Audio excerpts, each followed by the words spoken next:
네, 안녕하셨습니까? 오늘은 발문에 대해서 말씀드리기로 하겠습니다.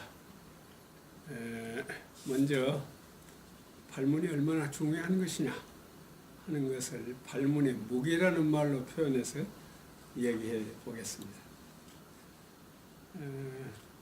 수업에서의 발문의 무게, 과연 얼마나 무거운 것일까요? 우선 수업의 과정에서 발문의 무게를 알아보기 위해서 수업의 과정에서 교사가 하는 일이 도대체 무엇인가 하는 것을 생각해 봤습니다. 여기 보시면은 몇 가지 적어보면은 설명, 발문, 교시, 판서, 신진 일으키기, 칭찬, 매체를 제시하는 것, 지시하는 일, 주의를 주는 일, 시범을 하는 일 등등 많이 씁니다. 자, 이 중에서 이 고바야시 사치오라고 하는 교수가 쓴 책을 보니까 그 중에서도 이 세 가지가 중요하다 하고 얘기하고 있어요. 세 가지라는 것은 발문, 지시, 설명 이렇게 되어 있는데 재미있는 게 있어서 제시해 보겠습니다. 이 다카 이치로라고 하는 사람이 쓴 책에 보니까 이렇게 좋은 자료가 있습니다. 수업에서의 발문의 무게를 넓이로 가지고 나타내 놨습니다. 여기 보면은 발문이 제일로 무겁고 그 다음에는 지시, 그 다음에는 설명, 그리고는 그 밖에 여러 가지 지도, 애들한테 주는 주의, 뭐 이런 순서로 그 발문의 무게를 나타냈습니다. 그 어떤 것보다도 발문이 제일 중요하다는 것을 모든 교수학자들은 지적하고 있습니다. 이 요시모토 히토시라고 하는 거 여러분 잘 아시다시피 유명한 교수학자이십니다. 요시모토 히토시라는 이분이 쓴 책을 보면은 이런 말이 있습니다. 어린이들은 지적으로 살리는 것도, 어린이들을 지적으로 살리는 것도 죽이는 것도 발문 바로 그것이다 하고 얘기하고 있습니다. 발문이 얼마나 중요하길래 저렇게 말씀하셨는가 하고 생각해 봅니다. 그 다음에 또 이런 말도 있습니다. 프로 교사의 첫째 조건은 어린이들 묻는 주체로 화하도록 하는 발문 기술이다. 그러니까 프로 교사가 해야 할 첫째 조건은 어린이들 묻는 주체로 만드는 일이다 그 말. 그렇게 함에 있어서 가장 중요한 것은 발문이다 하는 말이 되겠습니다. 그 다음에 지금까지 말씀드린 것을 정리하는 의미에서 발문과 사고와의 관계를 생각해 보겠습니다. 사고함에 있어서 결정적으로 중요한 역할을 하는 것은 무엇이냐? 발문이라는 것입니다. 수업의 과정에서 교사가 행하지 않으면 아니 되는 일은 어린이로 하여금 사고하지 않을 수 없는 상황 속으로 몰아넣는 일이다. 그러니까 어린이로 하여금 사고하는 능동적 주체로 만드는 일이 수업의 과정에서 교사가 해야 할 가장 중요한 일인데 그 역할을 하는 것이 무엇이냐? 그것이 바로 발문이라 하는 얘기가 되었습니다. 지금까지 말씀드린 것으로 봐서 발문의 무게가 얼마나 한가 하는 것을 짐작할 수 있을 것 같습니다. 자, 그러면 발문이 도대체 무엇이길래 그러한가? 그렇게도 중요한가? 하는 것에 대해서 발문이란 무엇이냐? 뭐 이것에 대해서는 선생님들 잘 아시는 바입니다만은 정리를 해보겠습니다. 자, 발문이란 지적 장애가 없는 보통의 어린이 각자에게 물음이 뇌발되어 곧 묻는 주체로 전환되어 스스로 사고하도록 함으로써 자기 나름의 생각을 마련하도록 하기 위해서 던지는 물음이다. 말이 조금 복잡한 것 같습니다만은 요컨대 어린이를 묻는 주체로 다시 말하면 물음이 치솟아 오르도록 함에 있어서 발문처럼 중요한 것은 없다. 그런 얘기를 하고 있는 것 같습니다. 조금 더 정리를 해보자면은 발문은 정해답을 묻는 일이 아니다. 한 사람 한 사람의 생각을 묻는 일이다. 우리가 발문 던져놓고 보통 선생님들은 당신의 머릿속에 있는 정답을 알아맞혀 주기를 바랍니다. 그런데 발문은 결코 그런 것이 아니다 이 말이죠. 선생님 머릿속에 있는 정답을 알아맞히도록 하기 위해서 발문 던지는 일은 아니다. 각자가, 그야말로 어린이들 각자가 자기가 가지고 있는 전지전능을 다해서 이모로 저모로 골똘히 사고해서 자기 나름의 생각을 마련하도록 하기 위해서 던지는 물음이 바로 발문이다 이것입니다. 이 점이 매우 중요하다고 생각합니다. 그래서 다시 한번 발문과 사고와의 관계를 생각해 보도록 하겠습니다. 사고함에 있어 결정적으로 중요한 역할을 하는 것은 발문이다. 사고의 과정에서 교사가 행하지 않으면 아니 되는 일은 어린이로 하여금 사고하지 않을 수 없는 상황 속으로 몰아넣는 일이다. 그 역할을 하는 것이 다름 아닌 발문이다.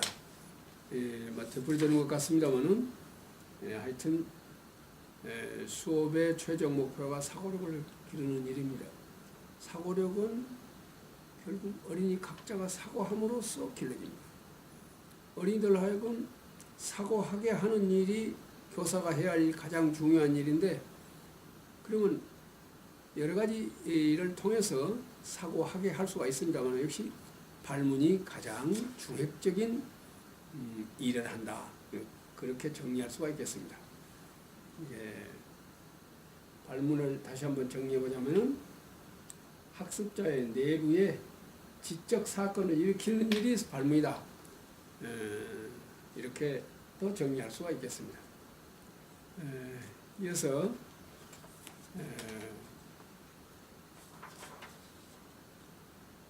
현행 발문의 최대 문제점이 무엇이냐 하는 걸 생각해 보겠습니다.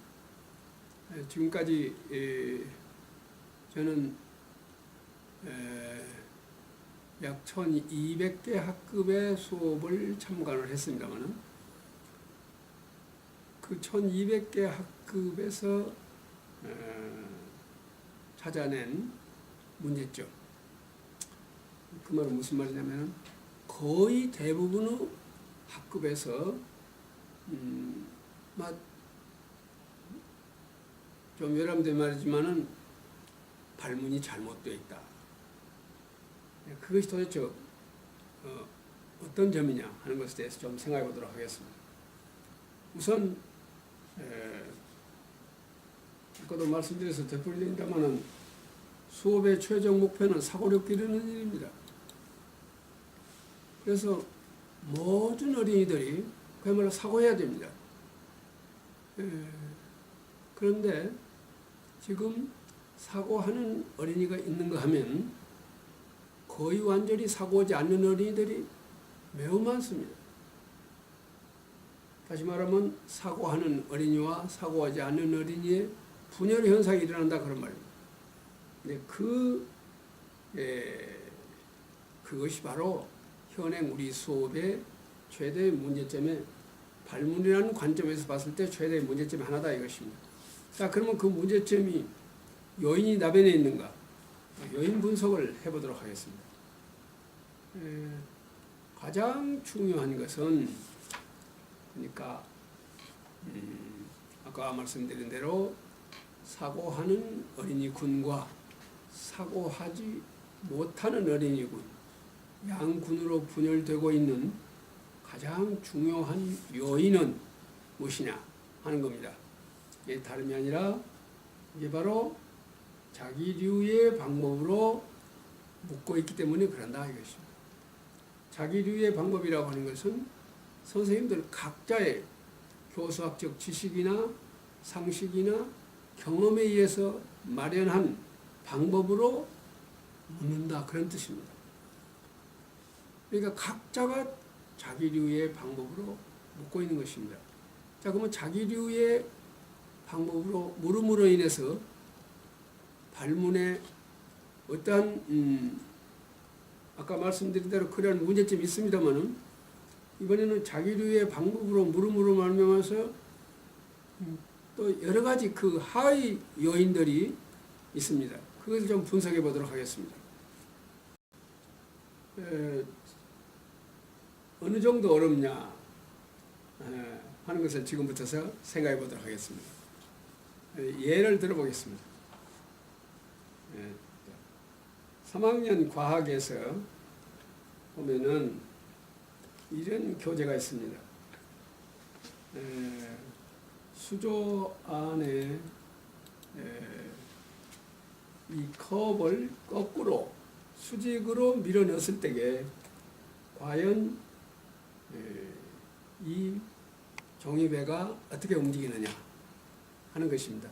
3학년 어린이들이기 때문에 이렇게 세 가지 보기를 주어서 선택하도록 합니다. A, B, C 이렇게 주면은 3학년 어린이들은 제가 여러 학급에서 실험 수업을 해봤습니다만은 거의 99% A를 선택합니다. 그리고 어쩌다가 하나 둘 어린이가 이 B를 선택하는 어린이가 있기는 있습니다. 그러나 대부분 어린이들은 이쪽을 선택합니다. 이것이 어린이들의 상식이고 그들의 지식입니다.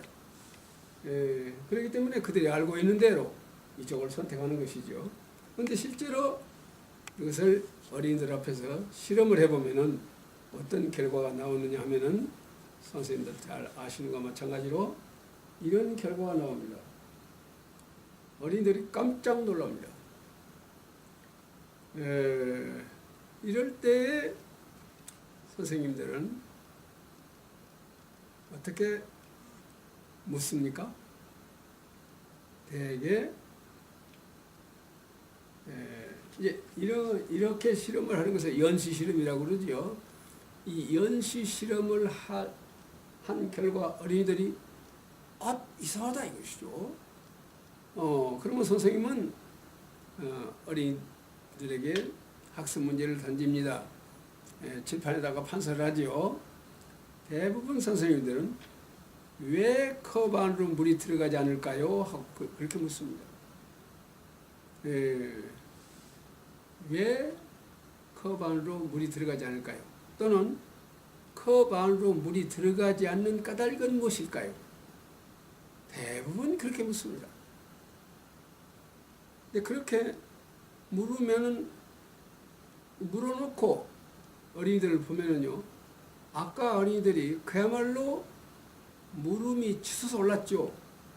어찌해서 컵 안으로 물이 들어가지 않는가 하고 그들은 그야말로 아주 짙은 문제의식을 가졌습니다. 그런데 선생님이 왜 컵 안으로 물이 들어가지 않을까요? 또는 컵 안으로 물이 들어가지 않는 까닭은 무엇일까요? 이렇게 묻는 순간 어린이들은 아까 그 짙은 문제의식은 다 사라져버리고 그야말로 사고 오지 않는 어린이로 전환되어 버리는 것입니다. 왜 그럴까요? 너무 어렵기 때문에 그렇습니다. 그래서 왜 그러할까요? 한다든지 그 까닭이 무엇일까요? 하고 이렇게 던지는 발문을 저는 이렇게 말하고 있습니다. 왜 그 까닭은 형 발문이라고 부르고 있습니다. 조금 말이 어색합니다만은. 근데 사실은 왜 컵 안으로 물이 들어가지 않을까요? 하고 던진 이 물음은 실은 과학자의 물음이 있었습니다. 어느 과학자가 아까 그 컵 안으로 물이 들어가지 않는 원리를 발견했는가에 대해서는 제가 잘 모르겠습니다만은 처음으로 연구를 했던 그 과학자는 그랬을 것 같습니다. 어찌해서 컵 안으로 물이 들어가지 않은가 하고 연구 문제를 설정해 놓고 그리고 연구를 시작할 것 같습니다. 결국 3학년 어린이들에게 제시했던 학습 문제와 이 당대의 수재라고 할 수 있는 과학자가 연구한 연구 과제하고 똑같다는 얘기가 됩니다. 그래서 어린이들이 사고할 수가 없는 것이죠. 결국 이제 사전 학습이 되었거나 또는 어느 책에서 읽었거나 그런 그 지식을 가지고 있는 어린이들 몇이가 답을 말할 수는 있을지 모르지만은 그 밖에 모든 어린이들은 누구도 그것을 생각할 수가 없을 것입니다. 다시 말하면 사고 활동을 하지를 않을 것입니다. 어린이들이 적어도 어찌해서 물이 들어가지 아니한가 하고 사고 활동이 일어나려면은 전에 과학자가 그랬던시 그것을 연구함에 필요한 많은 지식과 정보를 가지고 있어야 할 것입니다. 그 지식과 정보를 가지고 있었던 과학자는 결국은 그 원리를 발견했을 것입니다. 그러나 3학년 어린이가 그럴 수야 도저히 없는 것이죠. 그래서 어린이들은 자기 힘으로 어찌할 수 없는 문제에 대해서는 아예 도전을 하려고 생각하지 않습니다. 다시 말하면 사고 활동을 하지 안 해버리는 것입니다. 그래서 지금 왜 그 까닭은 현 발문이라고 하는 것은 이것은 우리 어린이들에게 사고를 못하게 하는 발문과 하나도 다름이 없습니다.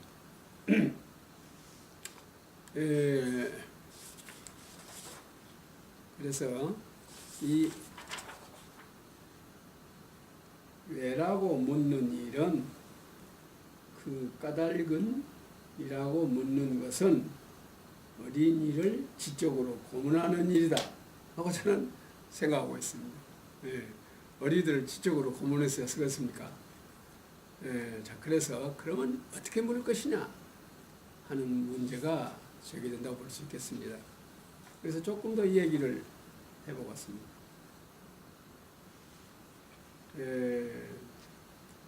사실 발문을 한다고 하는 것이 다시 말하면 어린이로 하여금 사고하도록 하기 위해서 발문을 던진 게 아니겠습니까? 그런데 그것이 부진화를 만드는 결과가 되어버리는다고 하면 어쩌겠습니까? 우수한 일부 어린이들만이 응답할 수 있는 발문은 반교육적인 발문이다. 그 유명한 무코야마 요이치라고 하는 선생님이 하신 말씀입니다. 두말할 것도 없죠. 왜 그러냐면은 발문이 아까와 같이 왜 그러냐 또는 그 까닭이 무엇이냐 그런 형으로 이루어질 때 어린이들은 사고할 수가 없기 때문에 사고하지 않습니다. 따라서 사고력이 길러지지 않습니다. 사고력이 길러지지 아니한 어린이들이 과연 그 어려운 세상을 그 문제 많은 세상을 문제를 해결해 가면서 살아갈 수가 있을까요? 이것은 어려운 일입니다. 그래서 제가 생각할 때는 이런 생각을 합니다. 여기가 바로 인생 분기로입니다. 3학년에서 아까 그 문제를 비롯해서 여러 가지 문제를 해결하지 못해가지고 이쪽으로 이 궤도로 갔을 텐데 거기서 이쪽 궤도로 가버리게 되죠. 다시 말하면 이 선생님이 수업을 잘못함을 말미암아서 이 어린이는 이쪽으로 가버리게 됩니다. 결국은 인생 말하자면은 부진화의 길로 들어서 버린 것이죠. 뇌과학자는 이렇게 말하고 있습니다. 뇌가 어떤 경우에 움직이냐 그러면은 어려워서 도저히 못하겠다고 판단하면 뇌는 움직이지 않는다. 당장 되는 것도 아니지만 그렇다고 못할 것도 없겠다. 될 것도 같고 안 될 것도 같다. 인간은 이럴 때에 도전하는 본성을 가지고 있다고 합니다. 그래서 해봐야 알겠다 하고 뇌가 스스로 움직인다. 그러니까 지금 당장 되는 것은 아니지만 그렇다고 해서 내가 못할 것도 없단 말이야. 이렇게 생각이 되는 대상에 도전하는 것이 인간의 본성이라고 합니다. 그러므로 발문도 또한 그래야 된다 이 말이죠. 적당한 정도의 난도라야 어린이들이 도전하고, 즉 도전한다는 것은 사고한다는 거 아니겠습니까? 사고함으로써 사고력은 길어진다. 이렇게 볼 수가 있겠습니다. 그래서 발문의 난도를 정리해 보겠습니다. 이렇게 물음이 지적 사정거리 안에 있어야 한다 하는 것이요. 사정거리를 벗어나 버리면은 아무런 효과가 없다는 얘기가 되겠습니다. 다시 말하면 왜 그러한가 또는 그 까닭이 무엇인가 하고 묻는 것은 벌써 어린이들은 지적 사정거리를 넘어버리는 것입니다. 자, 그 다음에 아까 첫 번째였고, 다음에 두 번째, 문제의식과 학습 문제를 혼돈해 왔습니다. 오늘 지금까지. 아까 같이 참 이상하다 하는 것은, 이것은 어린이들이 갖는 문제의식이죠. 당연히 물은 컵 안으로 들어가야 되는데 왜 들어가지 않느냐, 이것이 그야말로 물음이 치솟아 오른 것입니다. 이것은 문제의식이지요. 근데 문제의식을 바로 학습 문제로 내걸어버리면은 이제 어린이들은 더 이상 사고를 못합니다. 자, 그래서 학습 문제라고 하는 것은 어린이들이 능히 사고할 수 있을 만큼 난도가 적당하게 조절이 돼야 됩니다. 다시 말하면 아까 말씀드린 대로 지금 당장 해결할 수 있는 것도 아니지만 그렇다고 해서 해결 못할 것도 없겠다 생각해 보면 해결할 수도 있을 것 같다. 이럴 때 다시 말하면 될 것도 같는데 안 될 것도 같는데 또 될 것도 같다. 이런 것 말하자면 성공과 실패의 확률이 50%쯤 됐을 때 그때 어린이나 그 문제에 도전하는 그런 본성이 있기 때문에 바로 그 점을 이용해야 돼요. 그 점을 이용해서 학습 문제를 만들어야 된다 이 말입니다. 그래서 아까와 같은 이 경우를 예를 들어보자면은 문제의식은 무엇입니까? 왜 컵 안으로 물이 들어가지 않을까? 이거는 문제의식이다. 그 다음에 과학자가 그랬듯이 어린이들이 가진 문제의식입니다. 자, 학습 문제는 무엇이냐? 이따가 그 법칙을 말씀드리겠습니다만은 컵 안으로 물이 들어오지 못하도록 막고 있는 것이 있다. 컵 안으로 물이 들어오지 못하도록 막고 있는 것이 있다 이 말입니다. 자, 그것이 무엇일까? 그 범인이 누구일까? 이렇게 묻는다 이 말입니다. 이것은 학습 문제다. 그러니까 컵 안으로 물이 들어오지 못하도록 막고 있는 것이다 말이에요. 컵 안에 무엇이 있다 이 말이에요. 이렇게 되면 어린이들은 자, 컵 안에 있는 것이 무엇일까? 하고 생각하게 됩니다. 3학년 어린이들은 이 문제를 3학년 어린이들로 하여금 사고하도록 하기 위해서 2학년 때 미리 학습이 되어 있는 거 있습니다. 여러분들 짐작하실 수가 있죠? 2학년 때 풍선놀이를 하지 않았습니까? 풍선놀이. 풍선 부풀어 오른 것은 그 안에 공기가 가득 들어있기 때문에, 그 다음에 그 풍선에서 바람이 나올 때에 거기다가 가령 종이 같은 것을 찢어가지고 그 공기가 쉬하고 나올 때 그따가 종이를 대보면 어쩝니까? 종이가 팔락팔락 움직이죠. 다시 말하면 눈에는 보이지 않지만 무엇이 나오고 있다 이 말. 분명히 2학년 어린이들은 눈에 보인 것만이 존재한다고 생각하단 말이에요. 그런데 그 풍선놀이를 하는 그 학습 시간에 그들은 뭘 하느냐면은 눈에 보이지 않는 것도 존재하구나. 그때 선생님이 그것을 공기라고 그런다고 가르쳐 주지요. 그럼 어린이들은 처음으로 공기라는 개념을 획득하고 이 교실 안에 공기가 가득 차 있다고 하는 것을 그때 배웠습니다. 그래서 그때 배운 지식이 여기에서 활용된다 이 말이에요. 지식이라는 것은 다음 새로운 탐구를 할 때에 활용되어야 그게 지식이지요. 그래서 그런 게 우리는 복선이라고 그러죠. 다음 학습을 위해서 미리 학습에 다시 말하면 준비해둔 이렇게 체계가 있죠.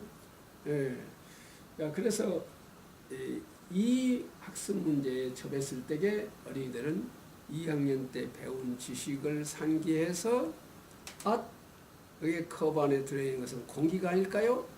하고 선생님한테 묻습니다. 컵 안에 들어있는 공기가 아닐까요? 하고 물으면 그렇다. 그렇게 해서는 안 되겠죠. 어린이들부터 더 많이 생각하도록 이제 거기서부터 새로운 생각을 할 수 있도록 출발해야 되겠습니다. 가만히 있죠. 여러분들은 컵 안에 공기가 가득 들어있다고 그러는데 선생님 눈에는 안 보이는데 가득 들어있다는 말이 도저히 믿어지지 않습니다. 그러면 선생님 공기가 가득 들어있어요 하고 전에 2학년 때 배웠던 경험을 상기해서 얘기하려는지 모르겠습니다. 그래도 선생님이 눈에 보여야 있다고 무슨 것을 인정할 수 있다. 선생님 눈에 볼 수 있도록 해봐라 하고 어린이들에게 이렇게 얘기하면 어린이들은 선생님 어떻게 해서 선생님 눈에 공기를 보여드릴까 하고 또 생각한다 이런 말입니다. 수업이라는 것은 뭐라는 것이라고요? 수업의 최종 목표는 사고력 기르는 일입니다. 사고력은 언제 길러지느냐 하면 어린이 각자가 사고했을 때 길러집니다. 그러므로 사고력이라는 것은 누구도 대신해서 길러줄 수가 없다. 각자가 사고했을 때 비로소 길러지는 것이기 때문에 그래서 어린이로 하여금 사고하도록 하는 것이 교사가 할 일인데 어떻게 사고할 것이냐? 그들은 내부에서 물음이 치솟아 오르도록 하는 것입니다. 물음이 치솟아 오르도록 하는 것이 바로 이 수업 같으면은 무엇이겠습니까? 아까 연시 실험이 있었습니다. 이런 일련의 과정을 통해서 어린이들은 물음이 내발하고 그래서 스스로 사고하는 능동적 주체로 전환이 됩니다. 이때에 교사가 단순한 교수학적 지식이나 상식이나 경험 갖고 이 수업이 할 수가 있겠습니까? 이런 수업의 과정을 생각해낼 수가 있겠습니까? 어려운 일이죠. 여기에 수업의 기술이 필요한 소위가 있다 하겠습니다. 자, 어쨌든 학습 문제와 문제의식을 혼돈하고 있었다. 다시 말하면 문제의식을 바로 학습 문제로 제시했다고 하는 점에 아까와 같이 사고할 수 없는 그러한 어린이로 만들어버린 참 죄라고 하면 죄가 있다고 볼 수가 있겠습니다. 자, 세 번째 뭐가 있냐? 이게 또 큰 문제입니다. 교사의 머릿속에 있는 생각을 알아맞히도록 하는 일이 발문이라고 생각하고 있다. 근데 이것은 선생님 머릿속에 있는 정답을 알아맞히는 일이 바로 발문을 던지는 목적이다 하고 선생님들이 저 외람된 말입니다만은 그렇게 인식하고 있지 않은가 생각합니다. 그래서 어린이들도 선생님 머릿속에 있는 정답을 알아맞히는 것이 바로 공부다. 그것을 못 알아맞힌 사람은 공부 못하는 사람이다. 이렇게 어린이들도 생각하고 있는 것 같습니다. 다시 말하면 선생님 머릿속에 있는 정답을 알아맞히는 것이 발문이라고 하는 이 잘못된 생각의 포로가 되어 있는 것이 우리 선생님들이고 어린이들이다. 그래서 빨리 선생님들이나 어린이들을 이 선생님 머릿속에 있는 정답 알아맞히기라는 여기에서 해방시킬 필요가 있다 하고 생각합니다. 제가 공연히 억지 소리로 하고 있는가 모르겠습니다만은 우리 선생님들 수업을 아까 말씀드린 대로 많은 수업을 참가하는 바에 의하면은 대부분 선생님이 이렇게 하십니다. 발문을 던진 다음에 어린이들이 손을 듭니다. 그러면 지명하지요. 지명한 어린이가 선생님이 기대하고 있는 응답이 아닐 때는 어떤 신호를 보냅니다. 우리 반 선생님은 저런 신호를 보낼 때는 틀렸다는 말이다 하는 걸 애기들이 다 알지요. 선생님은 말씀으로 그거 틀렸다 하고 말하면 어린이들이 심리적으로 상처가 입을까 싶으니까 그런 말 하지 않냐고 어떤 신호를 보냅니다. 고개를 갸웃한다든지 이렇게 해서 선생님이 신호를 보내면 아까 거수했던 어린이들이 또 손듭니다. 그 중에 하나가 지명받습니다. 또 선생님이 갸웃하고 신호합니다. 또 아까 그 애들이 손듭니다. 지명받은 어린이가 발표를 했습니다마는 또 선생님이 갸웃하고 신호를 보냈습니다. 그러면 또 아까 그 어린이들이 손듭니다. 어찌해서 이것이 되풀이 될까요? 선생님 머릿속에 있는 정답을 알아맞혀 주기를 기다리고 그것을 알아맞힌 어린이가 누군가 하는 것을 선별하기 위해서 선생님이 그렇게 하시는 거 아니겠습니까? 이것이 바로 말하자면 선생님 머릿속에 있는 정답을 알아맞히게 하는 하고 있다고 하는 좋은 증거라고 나는 생각합니다. 우리 선생님들이 당신의 머릿속에 있는 정답 알아맞히기를 수업이라고 생각하고 있는 경우 한번 예를 들어보겠습니다. 이것은 이 수학 시간에 있었던 일인데요. 요거는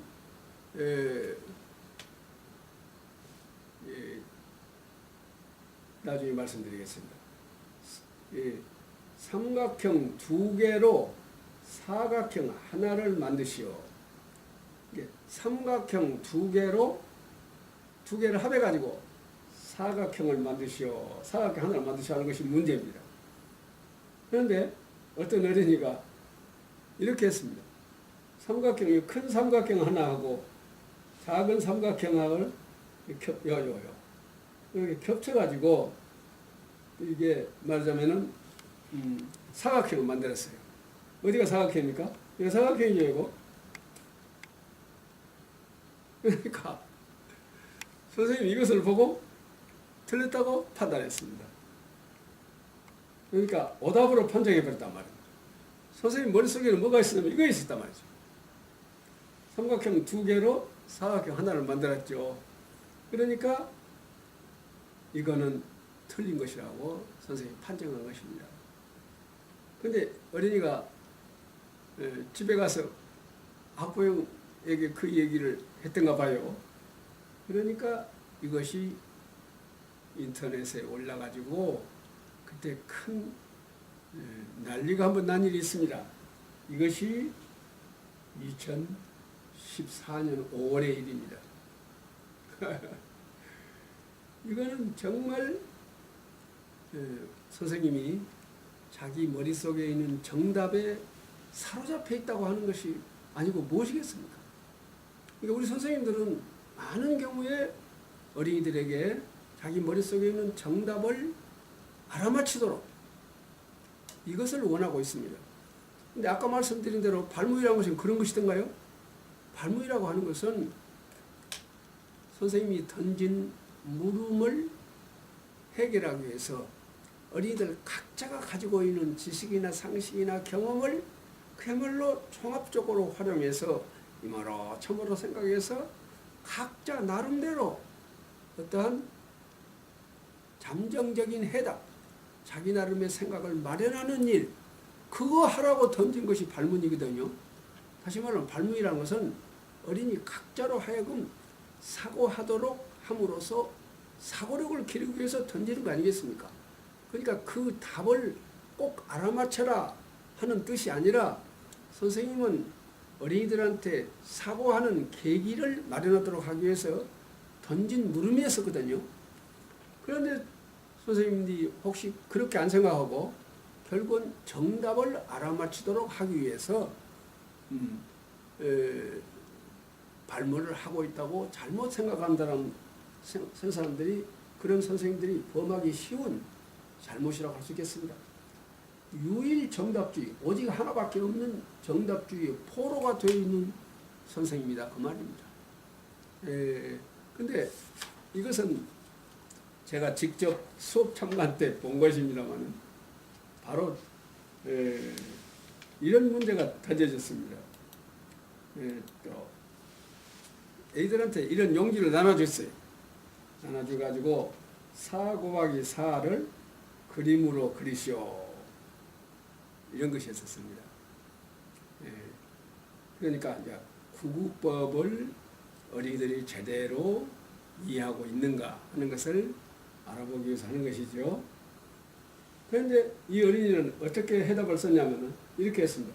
지금 여기에 굵은 선으로 쳐 있는 것 말고 이게 가는 선으로 쳐 있는 것이 어린이가 쓴 답입니다.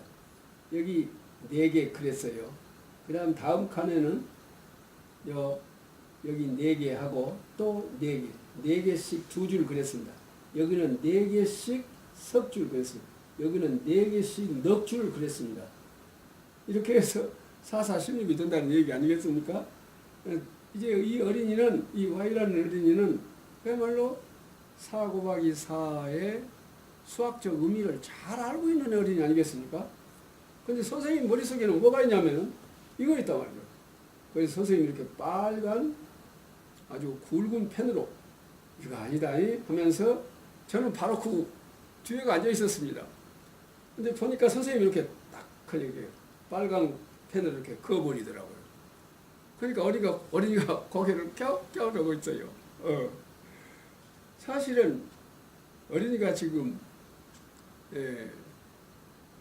4 곱하기 4의 수학적 원리를 누가 더 잘 알고 있습니까? 어린이가 알고 있습니까? 교사가 알고 있습니까? 이런 경우에 얼마나 선생님이 유일정답주의의 포로가 되어 있는가 하는 것을 알 수가 있습니다. 근데 이것이 특별한 선생님이 그런 것이 아니라 내가 본 많은 수업에서 이런 것을 찾아볼 수가 있었습니다. 선생님은 당신의 머릿속에 있는 정답 알아맞추기 대회를 하고 있는 것 같은 그런 느낌을 주는 것입니다. 여러분들 프로크루스테스의 철침대라는 말 아실 줄 압니다. 그리스 신화에 나오는 이야기지요. 그리스 신화에 프로크루테스라고 하는 신이 있는데 이 신은 여관업을 했다고 그래요. 그래서 손님이 하룻밤 묵어 가기를 청하면은 아주 반갑게 맞아들여서 자기 안방으로 안내를 했다고 합니다.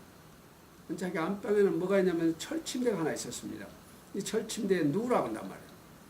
누워서 자기 철침대하고 키가 똑같으면은 하룻밤 잘 묵고 갈 수 있도록 대접을 잘 했다고 합니다. 그런데 자기 철침대보다도 조금이라도 더 길면은 그야말로 독학 잘라버렸다고 그래요. 그 다음에 너무 또 키가 자기 철침대보다도 크면은 큰 만큼 잘라버렸다고 합니다. 다시 말하면 이 프로크루스테스라는 이 신은 모든 것을 판단할 때에 바로 이 판단의 기준이 자기 철침대에서다 이 말이에요. 이와 같이 요 이야기를 비유해서 우리 선생님들이 당신의 머릿속에 있는 정답을 기준으로 해서 어린이들의 반응을 평가하는 이 경우를 비유해서 프로크루테스의 철침대를 기준으로 평가한다. 이런 말이 있습니다. 우리 선생님들이 그야말로 당신의 머릿속에 있는 기준, 그것을 기준으로 해서 어린이들을 사고한 결과를 평가했다는 거예요. 그래서 어린이들은 선생님 머릿속에 있는 정답을 알아맞추는 것이 공부 잘하는 일이다. 이렇게 잘못된 생각의 포로가 되어 있습니다. 바로 우리 선생님들이나 어린이들을 바로 이 포로로부터 빨리 해방시켜야 되겠다. 이렇게 생각하고 있습니다. 자, 그래서 이렇게 발문을 정리해 볼 수가 있을 것 같습니다. 교사의 머릿속에 있는 생각을 다시 말하면 정의답이죠. 알아맞히도록 하기 위하여 던지는 물음이 아니다. 발문이라는 것은 한 사람 한 사람의 물음을 내밟게 하여 물음을 지속게 하여 사고하게 함으로써 각자의 생각을 마련하도록 하기 위해서 던지는 물음이다. 이때 각자의 생각이라는 것은 서로 다 다르겠죠. 말 그대로 각자의 생각입니다. 발문이라고 하는 것은 결코 선생님 머릿속에 있는 정답을 알아맞히도록 하기 위해서 던지는 것이 아니라 각자로 하여금 그것을 계기로 해서 그 발문을 계기로 해서 각자로 하여금 각자가 가지고 있는 천지와 천능을 다해서 이모로 저모로 생각해서 자기 나름의 생각을 마련하게 하는 일, 다시 말하면 사고하게 함으로써 사고력을 기르는 일, 이것을 위해서 발문이 있는 것이다. 이렇게 해서 사고한 결과 또 각자가 사고한 것을 모두 다 한꺼번에 내놓고 토의하고 토론하는 이른바 절차탁마의 과정 속에서 아까 소박했던 각자의 생각이 향상적으로 다듬어져 간다 이 말이죠. 이런 과정이 수업 아니겠습니까? 예. 자, 발문이란 무엇이냐 하는 것을 잠깐 생각해 봤습니다. 다음에 우리 발문의 또 문제점 네 번째는 문제만 주고 사고하는 방법이 필요 최소한의 지식이나 정보나 자료 또는 방법 곧 문제를 해결함에 필요한 어떤 실마리를 주지 않았다. 근데 우리가 어떤 문제에 부딪혔을 때 그 문제를 해결하려면은 적어도 지식이 필요하지 않겠습니까? 그 다음에 그것을 해결하기 위해서는 정보도 필요하고 어떤 자료도 필요할 것이고 도구도 필요할 것입니다. 그런 것들이 갖춰져 있을 때 비로소 문제를 해결할 수 있죠. 그러므로 어린이들도 어떤 문제에 부딪혔을 때 그 문제를 생각하기 위해서는 그것을 생각하기에 필요한 지식과 정보와 자료가 필요할 것입니다. 그런데 우리는 그런 걸 주지 아니하고 문제만 줘버린다. 그러므로 어린이들이 그 문제의 해결에 다시 말하면 사고를 할 수가 없죠. 사고를 할 수 없으면 사고력이 길러지지 않는 거 아니겠습니까? 자, 그래서 실마리를 준다고 하는 거. 너무 많이 줘도 안 되겠죠. 너무 적게 줘도 안 되겠죠. 아까 말씀드린 것과 마찬가지로 성공과 그 문제를 해결함에 있어서 성공할 것이냐 실패할 것이냐 하는 성공과 실패의 확률이 50%쯤 되게 반반이 되게 그런 문제를 우리는 생각해서 던져줘야 쓰겠습니다. 여기에서 한 예를 들어보겠습니다. 예를 들어보면 자, 이것은 뱀 머리이고 꼬리입니다. 긴 뱀 그리기 시합이라 이래가지고 긴 뱀을 그린다 이 말이에요. 그리고 이것을 주었습니다. 다시 말해 실마리를 주었습니다. 그런데 조건이 있습니다. 교차하지 않는다. 교차하지 않는다는 것은 말하자면 이런 것이지요. 자연이 길게 여기다가 길게 그리려면은 어째서 그렇습니까?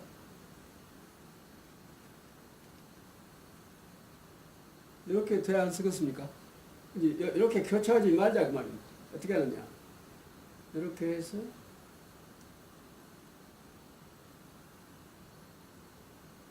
이렇게 가자 그런 말입니다. 교차하지 않아 저쪽으로 가게끔 그런 조건이 줘야거든.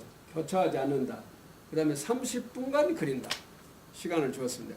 그래서 결국은 어떤 어린이가 그려놓은 그림입니다. 이것이 30분 동안에 아까 그 주어진 조건을 충족시키면서 그려놓은 그림이죠.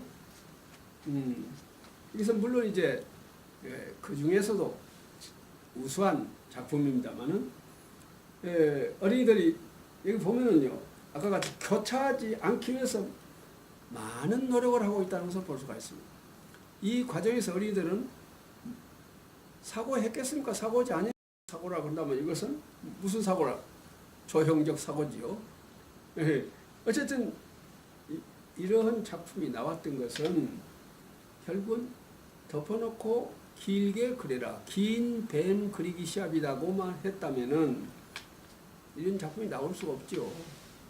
결국은 어린이들이 이 작업을 함에 필요한 최소한도의 지식이나 정보를 주었다 이 말입니다. 예.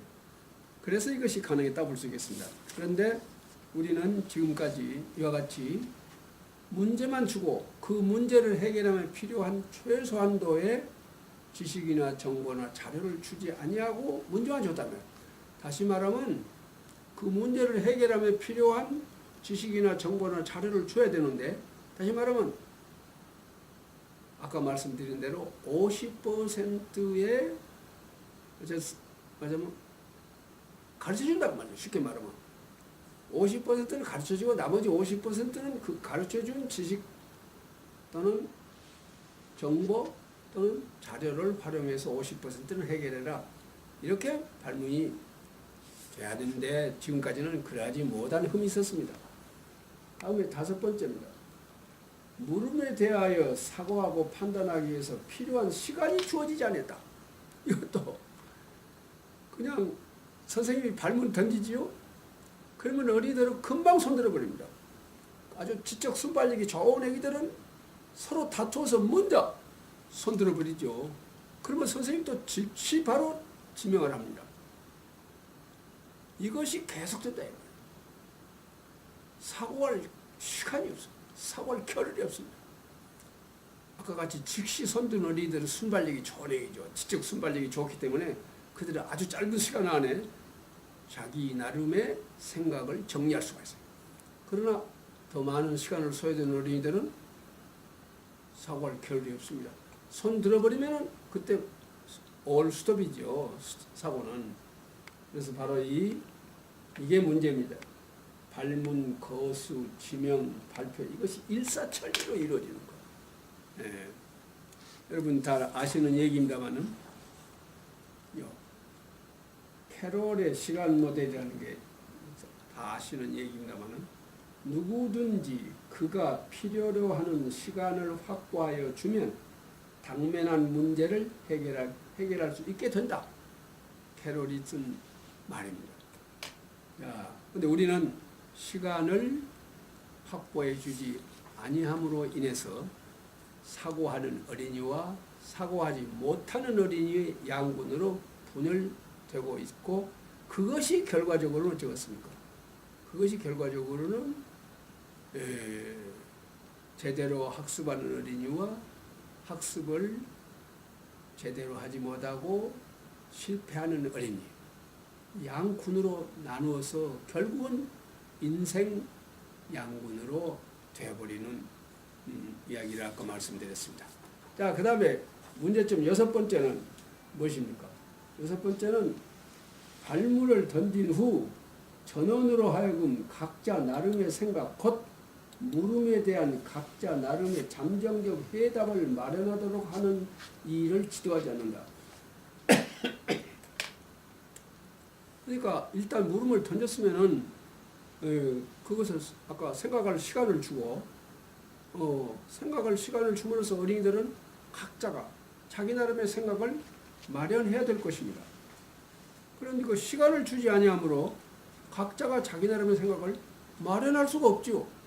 그래서 순발력이 좋은 어린이들은 각자의 생각을 순식간에 마련해서 손들지만은 많은 어린이들은 그것이 불가능하지요.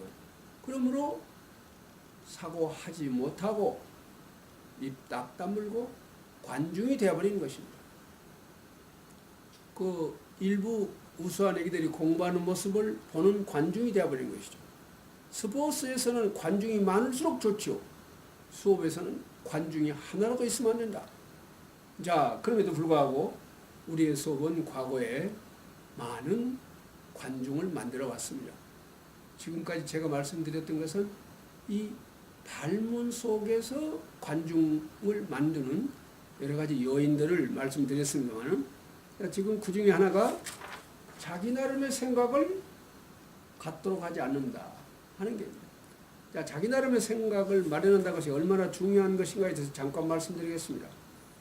나는 자기 나름의 생각을 떡잎 생각이라고 그럽니다. 왜 그러냐면은 떡잎이 없으면 어떤 식물도 성장할 수 없습니다. 마찬가지로 자기 나름의 생각이 없으면 어떤 어린이도 지적 성장을 할 수가 없습니다. 우리는 식물의 성장점이 있다는 것을 알고 있습니다.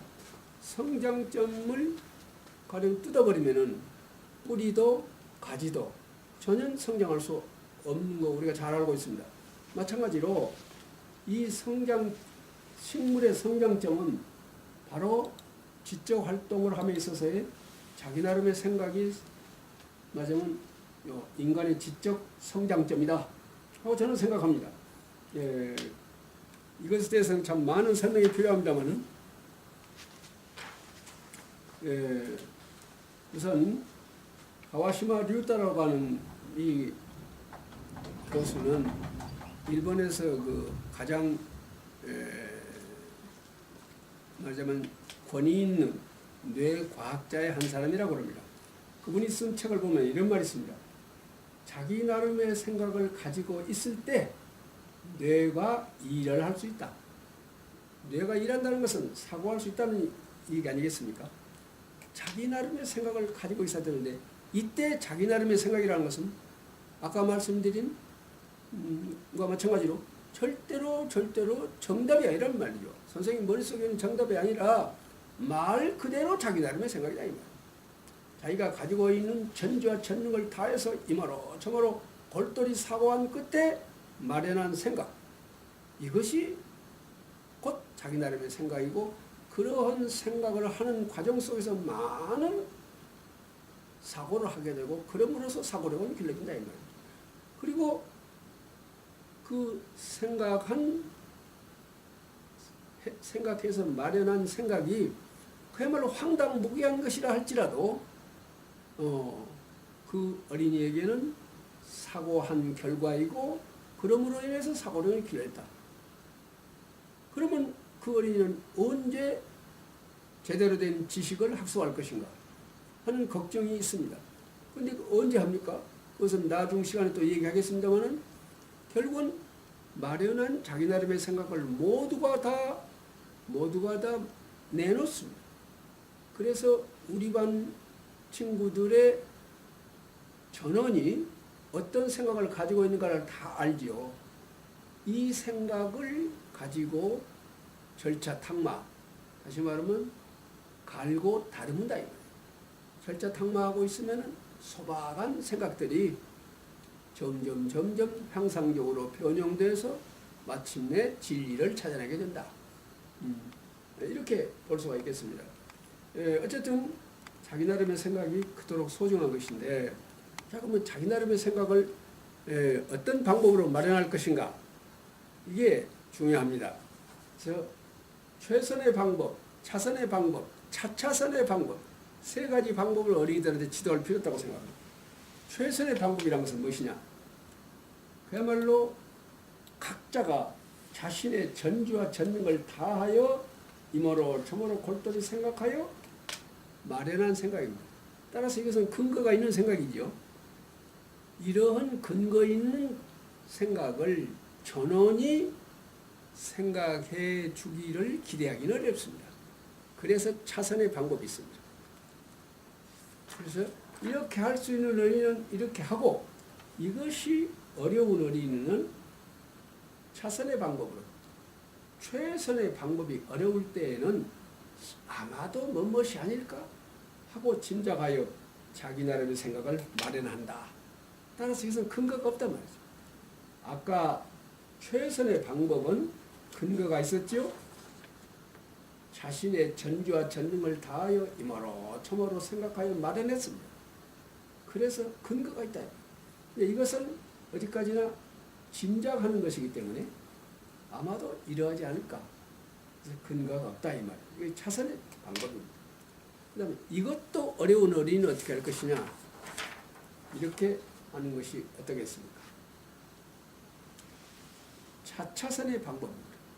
이것은 아무리 생각해도 주어진 시간 안에, 우리가 어떤 발물을 던질 때는 반드시 이것은 가령 30초 안에, 또는 이것은 1분 안에, 또는 이것은 뭐 3분 안에 등 시간 제한을 주지요.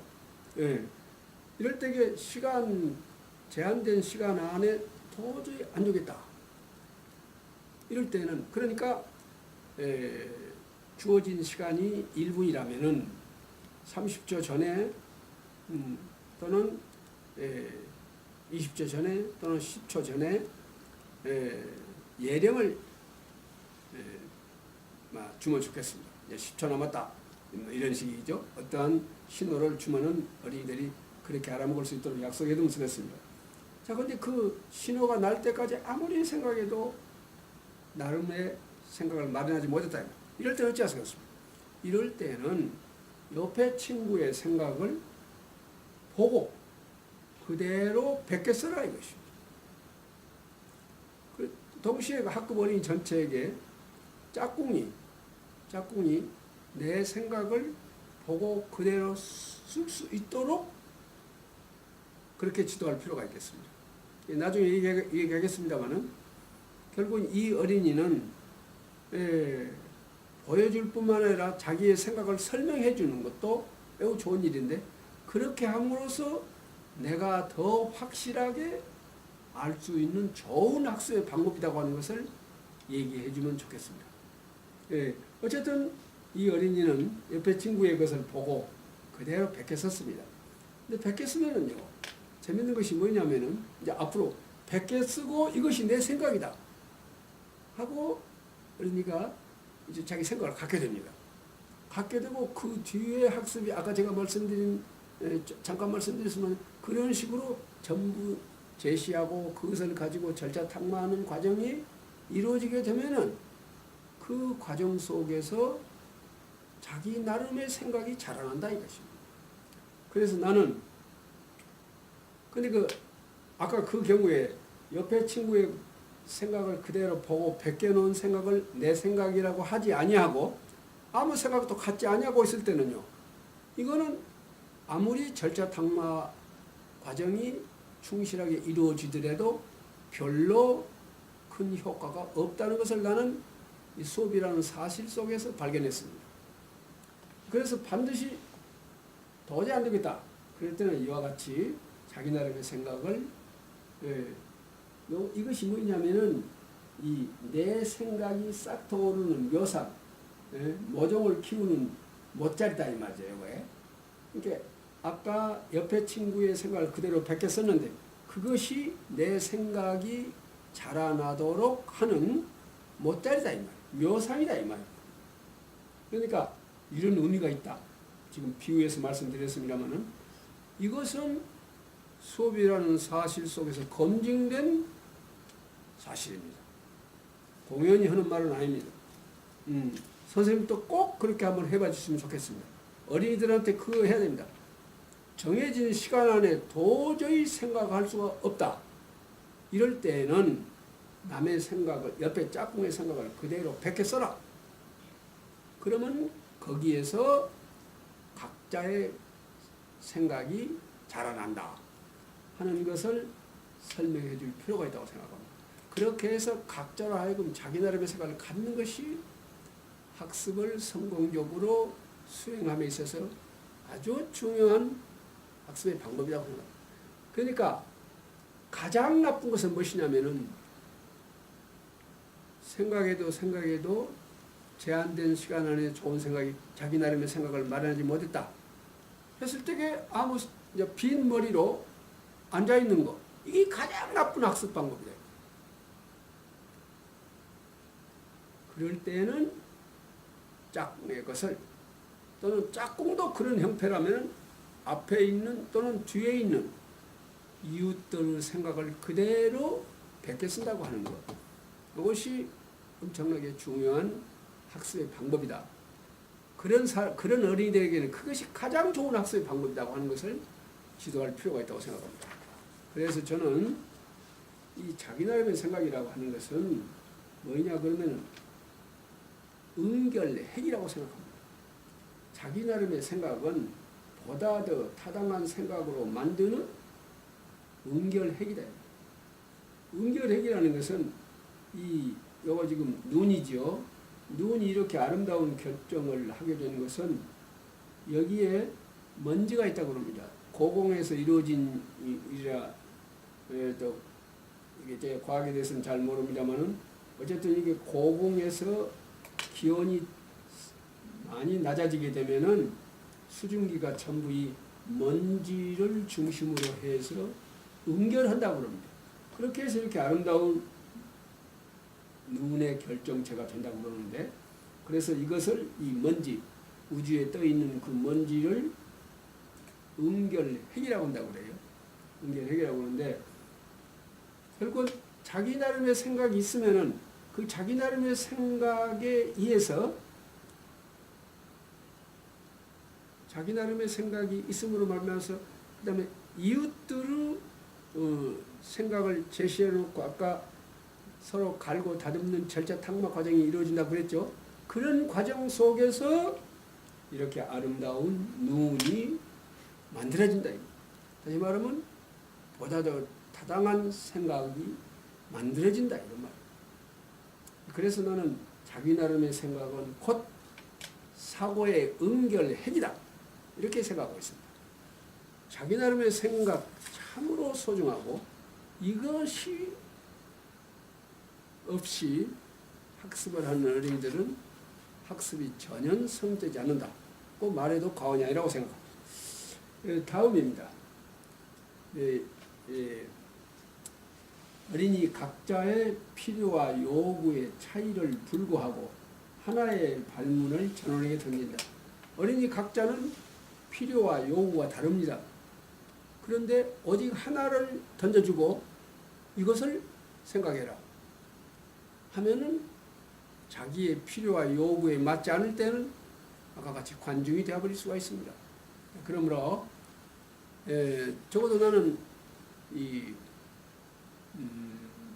발문을 만들 때에 하나만 던지는 것이 아니라, 가령 아까와 같은 그 컵 속으로 물이 들어가지 않는 이 경우 발문 만들 때에 하나만 만든 것이 아니라 또 그 수준차를 두어서 2개 또는 3개로 만드는 것이 어떨까, 이렇게 생각합니다.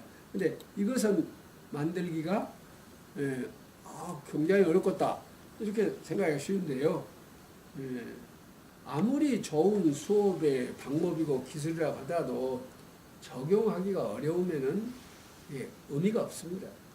아주 적용하기가 쉬워야 됩니다. 그래서 이 발문을 2개 내지 3개로 수준의 차가 있게 만드는 기술에 대해서는 다음 시간에 아주 쉬운 방법을 선생님들에게 제가 말씀드리도록 하겠습니다. 자, 그 다음에 8번째입니다.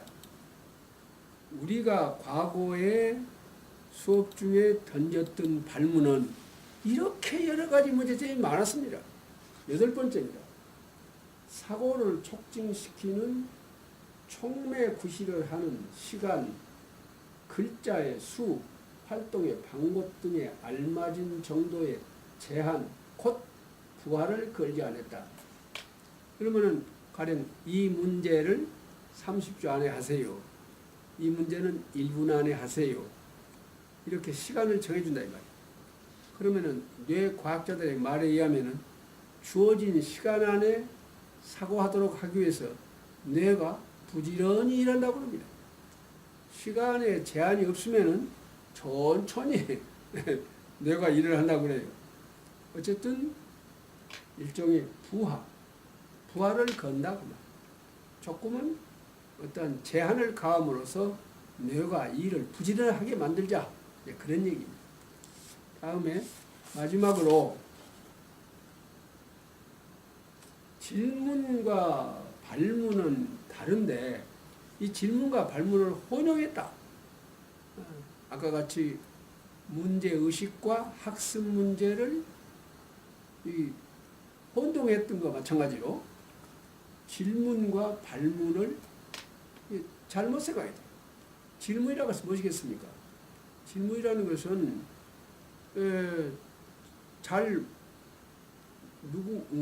말하자면 내가 잘 모릅니다. 내가 지금 시청에 가려고 하는데 잘 모르겠어요. 그러면 잘 아는 사람한테 시청을 어디로 갑니까? 하고 묻죠. 모르는 사람이 잘 아는 사람한테 묻는 것, 이것이 질문입니다. 발문은 그와 반대로 잘 알고 있는 사람이 모르고 있는 사람한테 묻는 것입니다. 잘 알고 있는 교사가 모르고 있는 어린이들한테 묻는 것입니다. 뭐 때문에 그럽니까? 어린이로 하여금 문제가 치솟아 오르도록 해서 인간은 문제가 치솟아 오르면 사고하는 본성이 있으니까 어린이로 하여금 사고하도록 하기 위해서 어린이의 내부에서 물음이 치솟아 오르도록 하기 위해서 교사가 자기는 잘 알고 있으면서 어린이한테 묻는 것입니다. 그러면 어린이는 그 물음을 저 참 이상하네? 왜 그러지? 하고 물음이 내발해서 자기가 가지고 있는 전지전능을 다해서 이모로 저모로 사고하게 된다 이 말이에요. 그래서 발문은 모르는 자가 잘 알고 있는 사람한테 물어봅니다. 그때 답은 몇 개입니까? 답이 둘입니까? 답은 오직 하나지요. 시청에 가는 길은 오직 하나밖에 없는 거 아니겠습니까? 여기서 제일 가깝게 시청에 가는 길은 하나밖에 없다 이 말이에요. 질문에 대한 답은 오직 하나밖에 없습니다. 그러나 어쨌습니까? 발문은 어쨌습니까? 어린이마다 자기가 가지고 있는 지식이나 상식이나 경험을 이모로 활용해서 이모로 저모로 생각한 결과 잠정적인 해답을 마련하게 됩니다. 자기 나름의 생각을 마련하게 됩니다. 이때 자기 나름의 생각은 선생님 머릿속에 있는 정답이 아니란 말이죠. 애기들한테 그렇게 훈련되어 있습니다. 어린이들이. 자, 오늘 그리고 훈련시켜야 됩니다만, 훈련되어 있다고 가정을 해서, 바로 그거. 그러니까 어린이마다 다 다르지요. 질문은 오직 하나의 정답이 있을 뿐인데, 발문은 어린이마다, 저마다 다른 각자 나름의 잠정적 해답을 갖게 되는 것이지요. 이것이 다릅니다. 근데 이것을 혼동했기 때문에 우리들은 발문 던지면은 교사의 머릿속에 있는 오직 하나의 정답을 알아맞히도록 하고, 그래서 그것을 알아맞힌 어린이를 칭찬하고, 그것을 알아맞히지 못한 어린이들은 알아맞힌 어린이가 칭찬받고 있으면 알아맞히지 못한 나는 꾸지람 받고 있는 것으로 생각하거든요. 어린이들은. 이런 결과로 우리 어린이들은 결국은 사고하는 어린이군과 사고하지 못하는 어린이로 사고할 수 있는 능력이 없는 것이 아니라 발문이 잘못되어 있기 때문에 사고할 수가 없다 이 말이죠. 자, 이래서 발문과 질문은 다르다고 하는 것에서 확실히 말씀을 드렸습니다. 자, 이상이 9가지 지금까지 우리들이 70년 동안 수업해 오면서 발문을 수없이 많이 했는데 그 발문들이 9가지 결함을 가지고 있는 발문이었다. 이렇게 말하면은 너무 외람됩니다만은 어쨌든 제가 참관한 1200여 개의 수업은 다 그렇게 발문이 이루어지고 있었습니다. 그래서 제가 이 9가지 발문을 정리를 해 보았던 것입니다. 자, 그러면은 도대체 발문을 어떻게 해야 되느냐 이렇게 물으실 것으로 생각합니다. 자, 그래서 여기서 잠깐 선생님들과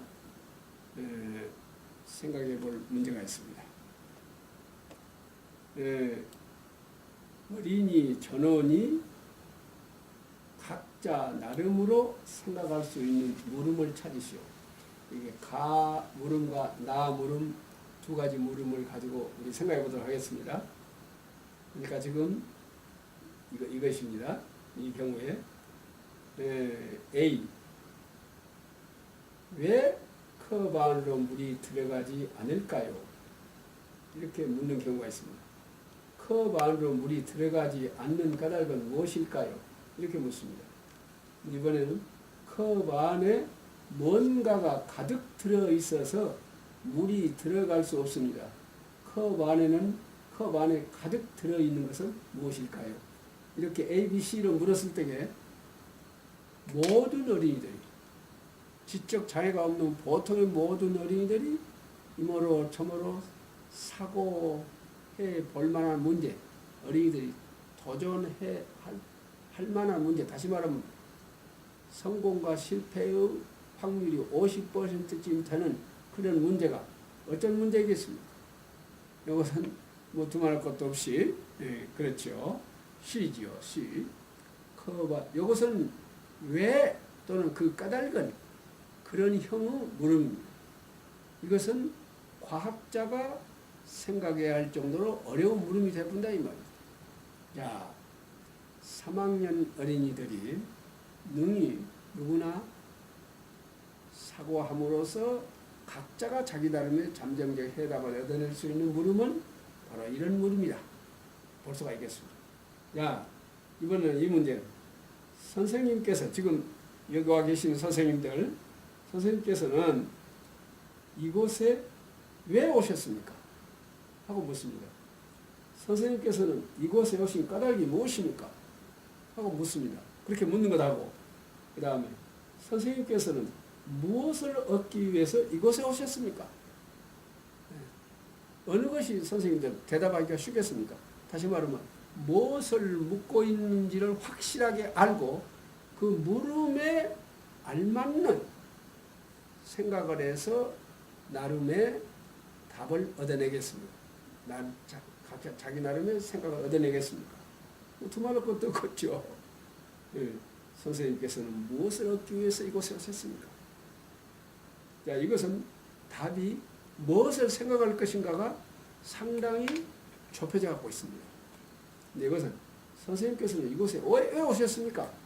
하면은 여러 가지 경우를 생각할 수가 있겠습니다. 야, 그래서 유의 실습을 통해서 발문을 만들 때 유의할 점을 찾을 수 있습니다. 이 실습을 한 결과, 아하, 발문은 이런 방법으로 해야 되겠구나 하는 것을 찾을 수 있습니다. 하나만 찾으십시오.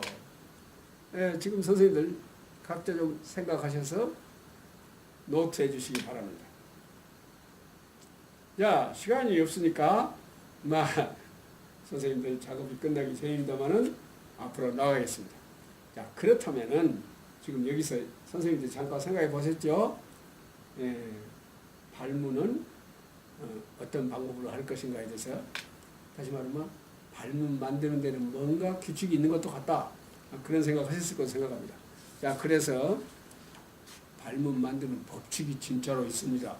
지금부터서는 발문 만드는 법칙 8가지가 있습니다. 그 8가지에 대해서 말씀을 드리겠습니다.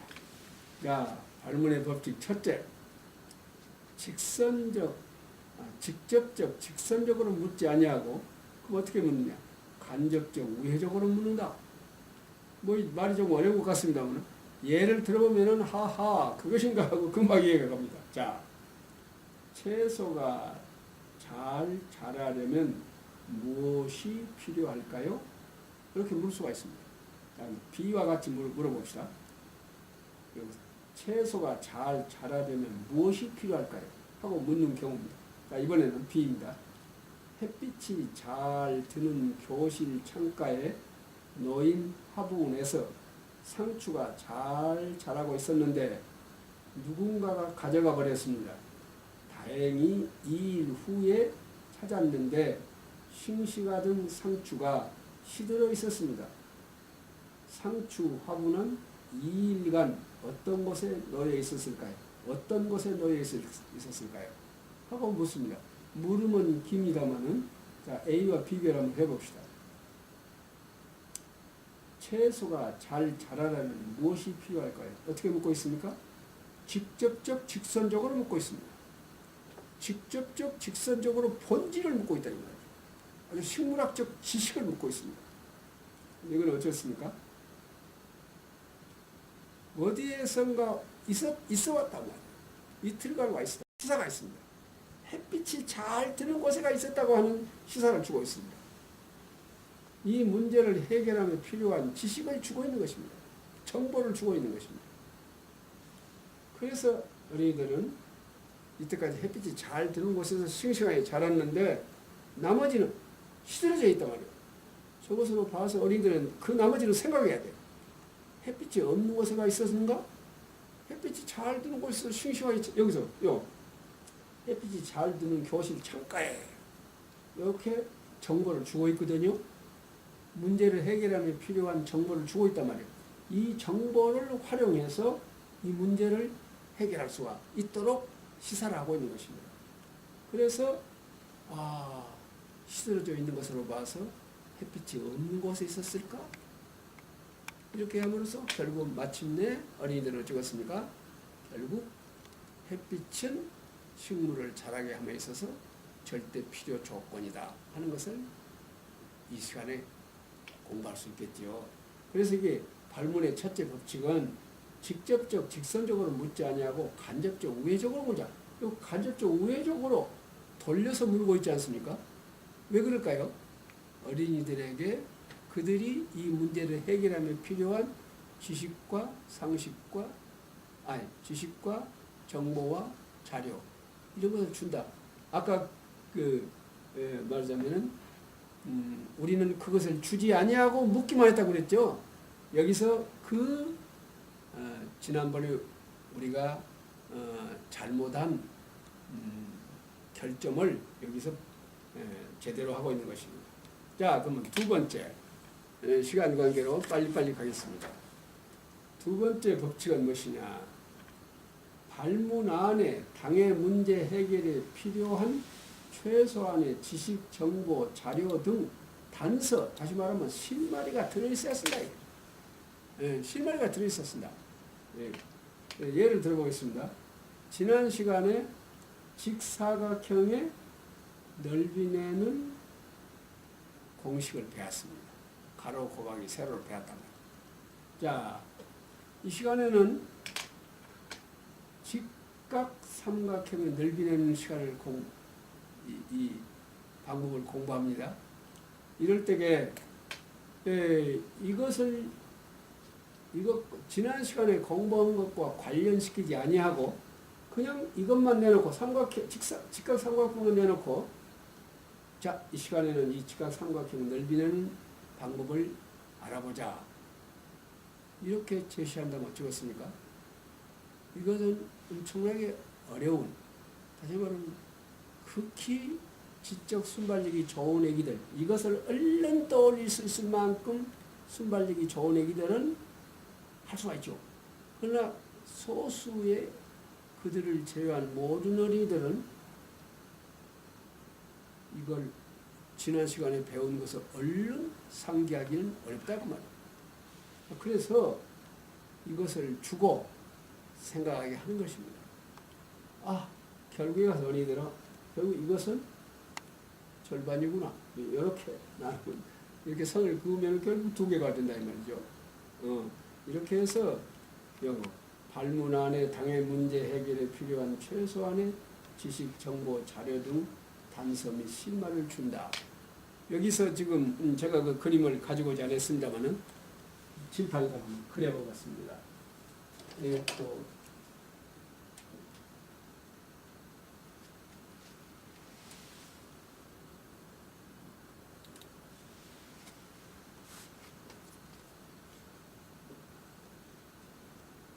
이렇게 유리병이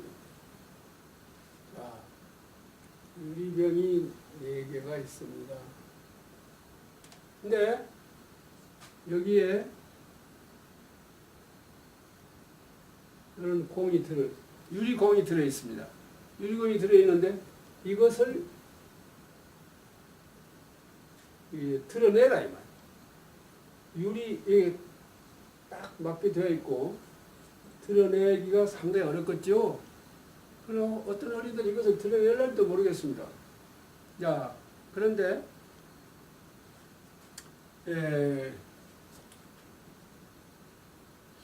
아마 거의 어려울 것 같습니다. 그런데 여기에다가 말이죠. 여기에다가 말하자면 문제를 해결하며 필요한 지식이나 정보나 자료 등을 준다고 그랬죠. 조금 준단 말이죠. 이렇게 어쩌겠습니까? 이렇게 하면은 상당히 많은 힌트, 즉 실마리를 준 것이죠. 여기를 잡아야 돼. 그래도 안 되는 어린이가 있으면 어쩌겠습니까? 그래도 힘드는 어린이가 있으면 그걸 조금 길게 해서 그렇지. 길게. 그래도 안 되면 어쩌겠습니까? 그래도 안 되면은 이렇게 하면 어쩌겠습니까? 이렇게 하면은 올 수가 있다고. 그래서 성공을 하고, 이래서 성공하고, 이래서 성공하고. 요거 이렇게 해서 단서, 실마리, 힌트 이라는 것을 줘야 된다 이 말입니다. 주지 아니하고 그냥 문제만 던져주는 것, 이것은 어린이들을 지적으로 고문하는 행위다 고 생각합니다. 그다음에 세 번째입니다. 그러니까 이 법칙에 맞게 앞으로는 선생님들 발문을 만들어 주시면 좋겠습니다. 법칙 세 번째는 문제 해결의 성공과 실패의 확률이 반반 정도의 난도의 어려움에 물음으로 만든다. 아까 누누이 설명을 드렸습니다. 예를 들어보겠습니다. 농부와 그 아내는 어떤 마음을 가진 사람입니까? 그 이솝 이야기 가운데 거위가 들어왔는데 그 거위가 달걀을 낳죠. 근데 그것을 날마다 하나씩 낳아서 마침내 이 사람들은 일도 하지 아니하고 그야말로 깨우는 사람이 됐습니다. 마침내 나중에는 한꺼번에 몽땅 갖고자 해서 거위의 배를 갈라보니 아무것도 없어서 그야말로 땅을 치고 통곡했다. 그런 이야기죠. 자, 그 이야기에서 농부와 그 아내는 어떤 마음을 가진 사람입니까? 하고 물 수가 있습니다. 야, 주인이 나타날 때까지 우리가 키워줍시다는 말로써 농부네는 어떤 마음씨를 가진 사람임을 알 수 있을까요? 처음에 그 거위가 들어왔을 때에 이런 말을 했습니다. 주인이 나타날 때까지 우리가 키워줍시다 하고 말을 했습니다. 자, 이 대목을 보고 농부와 그 아내는 어떤 마음을 가진 사람입니까? 하는 것하고 이렇게 묻는 것하고 어린이들이 사고함에 있어서 같겠습니까? 결국은 성공과 실패의 확률이 반반 정도의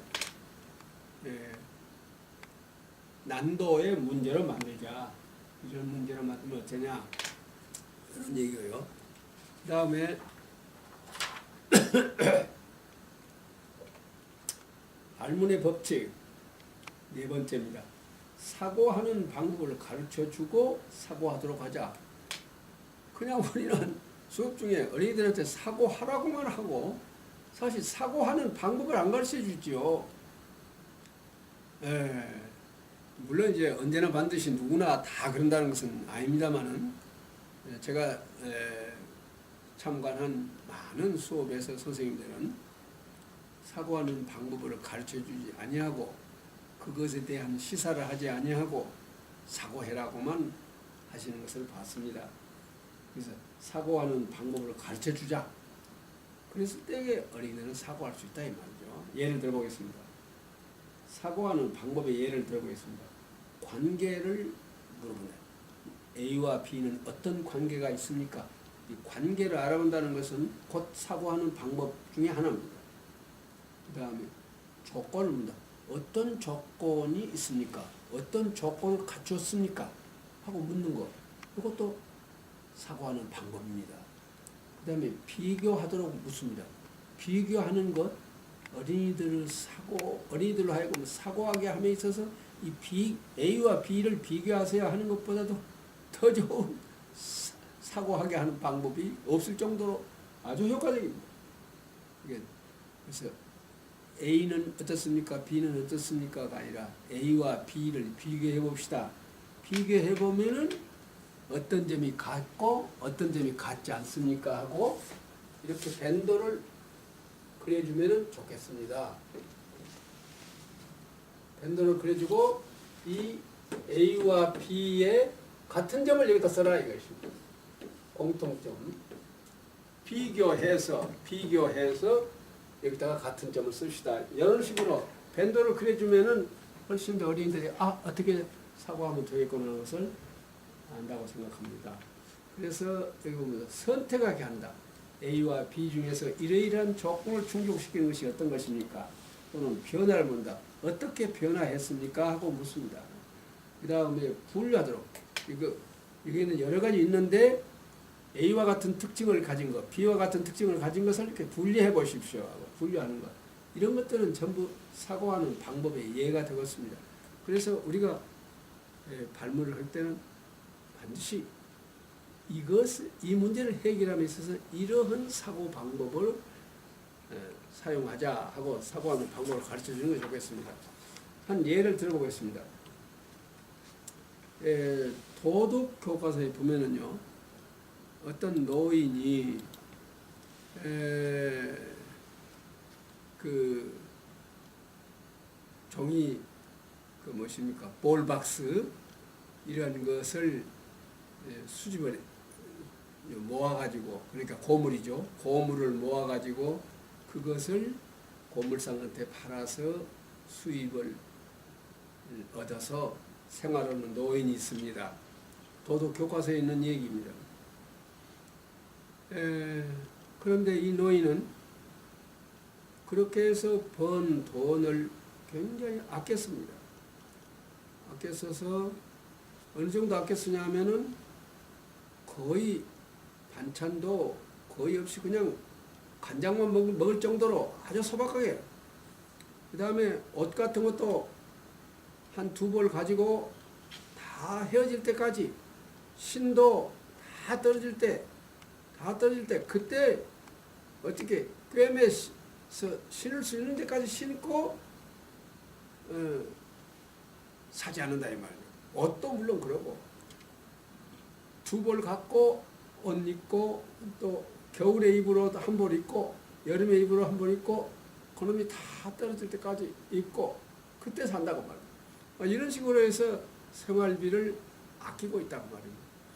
옆에 사람들이 볼 때게, 이웃 사람들이 볼 때게, 저렇게까지 옹색하게 살지 않아도 될 정도의 수입을 하고 있는데 왜 그런고 하고 아주 흉을 많이 봤어요. 그런데 이 노인이 결국 이제 돕고 생활을 하다가 마침내 양반 돌아가시게 됐단 말이에요. 그러니까 이웃 사람들이 와서 이제 치상을 하게 되는데, 와서 보니까 이 저금 통장이 있다고 말이에요. 저금 통장에 보니까 아주 거금을 저금해놨다고 말이에요. 자기가 평생 동안 번 돈이 다 그게 저금이 됐다. 그러면서 거기에 유서가 하나 있는데, 나와 같이 가난해서 공부를 못한 어린이에게 이 돈을 쓰도록 해주십시오 하고 유서가 써졌다. 그때 이웃 사람들은 그 유서를 보고, 그 통장을 보고 그 할아버지의 훌륭함을 이제 알게 되었다는 그런 이야기입니다. 그래서 결국에 가서 그 제목에 보면은 절제생활 그렇게 되어 있어요. 제목에 절제생활을 그래가지고, 또 그 우에 보면은 여러분들은 절제생활을 하고 있습니까? 뭐 식으로도 되어 있습니다. 그런 것들이 조금 문제가 있기는 있습니다만 어쨌든 그렇게 되어 있습니다. 그런 문제입니다. 그럴 때에 자, 아까 여기서 봤던 사고하는 방법을 가르쳐주고 사고하도록 한다. 보시겠습니다. 전 국민이 할아버지와 똑같이 철저한 절제 생활을 하여 모두가 큰 돈을 저금하였다면 이로 인하여 우리나라에는 큰 변화가 일어날 것입니다. 아까 변화라는 거 있었죠? 어떤 변화가 일어나는가 하는 것은 사고하는 방법이라 이 말이에요. 어떤 변화가 일어날까요? 하고 묻는다 그 말이에요. 근데 그때게 이런 단서를 줍니다. 이런 예를 하나 줍니다. 어린이들한테. 그러니까 다시 한번 읽어보겠습니다. 전 국민이 할아버지와 똑같이 철저한 철제 생활을 하여 모두가 큰 돈을 저금하였다면 이로 인하여 우리나라에는 큰 변화가 일어날 것입니다. 어떤 변화가 일어날까요? 하고 물어봅니다. 여기까지만 묻고 말입니다. 어린이들 처음에는 생각하도록 해야겠죠. 어린이들이 여러 가지 얘기할 거예요. 나라가 크게 번영을 할 것이다. 저금을 많이 했으니까 개인은 말할 것도 없고 나라도 또한 크게 발전할 것이다. 그렇게 하는 경우가 참 많습니다. 내가 이 수업을 여러 번서 해봤습니다만은 여기까지 이렇게 해서 물으면은 거의 모든 어린이들이 나라가 큰 부자가 된다 그럽니다. 그런 다음에 그런데 말이다. 내가 전임지에서 이런 식으로 예를 들면 되겠죠. 내가 전임지에서 바로 이 수업을 꼭 이렇게 했거든. 그래서 그때 어린이들이 모두가 다 여러분들하고 똑같이 나라가 경제가 아주 발전할 것이다 하고 결론을 냈는데 수은이라는 어린이는 거기에 대해서 그렇지 않다는 생각을 했다. 이렇게 해서 어쩌겠습니까? 애기들과 정반대되는 반론을 제기함으로써 토론시킬 수가 있겠죠. 자, 또 다른 방법은 무엇이냐면 이번에 이것에 내가 넣습니다. 아까와 같이 토론시키면은요, 결국 토론 어디로 가냐면은 그렇게 하면은 나라가 부자가 된 것이 아니라 나라가 망한다 하는 결론을 얻게 됩니다. 자, 또 하는 방법은 이렇게. 우리 집 직업이라는 것은 수입을 얻는 일, 우리 집 직업이 사람들의 의복을 파는 의류상이라고 가정하고 어떤 변화가 일어날 것인가, 변화까지 어떤 변화가 일어날 것인가 생각해보자. 사고하는 방법으로서 변화를 생각해 주었다고 말입니다. 자, 어떤 변화가 일어날 것인가 하고 애기들한테 말합니다. 또는 우리 집은 신을 파는 그러한 장사를 하는 직업을 가지고 있다. 등등 그렇게 준단 말이죠. 그래놓고 어린이를 하여금 생각하게 합니다. 그러면 어린이들이 이것저것에서 하는 소리가, 놀라는 소리가 납니다. 큰일 나갔다 이것이죠.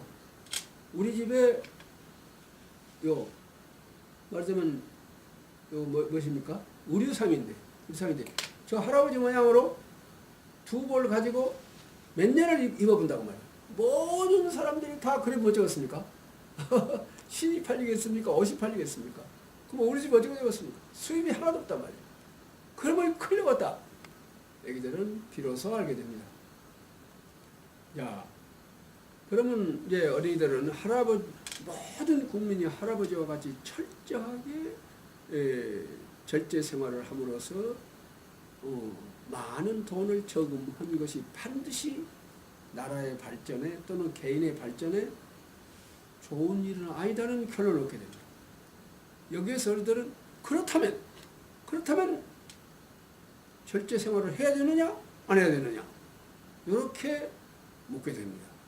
이것을 나는 이렇게 해서 어떠한 결론을 얻은 다음에 그 결론으로 인해서 의문이 생기고 문제가 내발하는, 문제가 치솟는 그러한 물음을 저는 이제 그렇다면 물음이라고 이름을 짓고 있습니다.